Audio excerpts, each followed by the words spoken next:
96 teams from all over the East Coast came to race this weekend. One by one, the cars rolled out to hit the racetrack.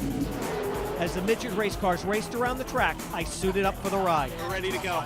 Then came the all-important instructions. Worst case scenario, if it's something that happens, it's not going to be good. Okay. Just keep your arms in. You're going to be safe and be belted in.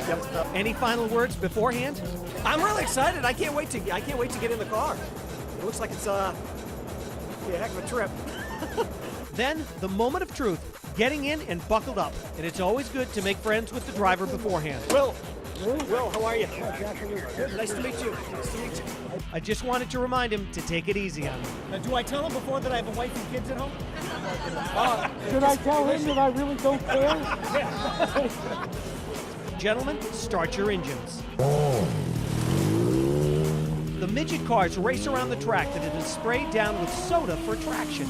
With speeds reaching 80 miles an hour, you haven't lived till you race like this inside. And yep, that's me in that black helmet flying around the track inside the Dunkin' Donuts Center.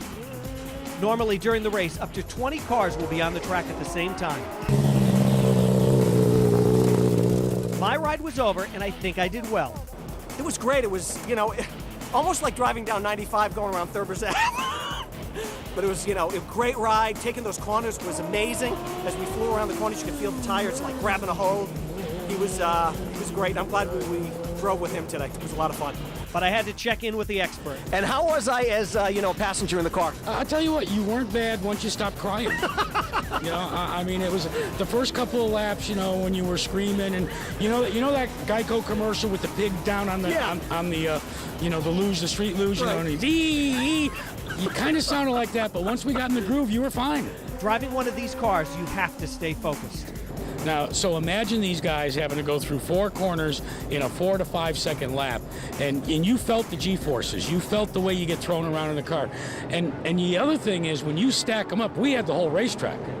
But when you stack them up, now you've got to give, because they're open wheels, you can't go throw it into the corner like I did with you, because there's a guy on the outside of you and you hit his wheel and you're going up probably into the second row. And driving indoor at this speed is like nothing you've ever done before. You really test yourself indoors because everything happens so quickly.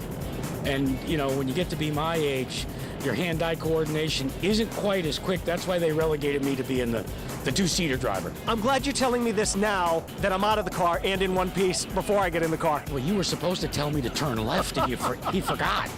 All I kept hearing is, ee, ee, make it stop.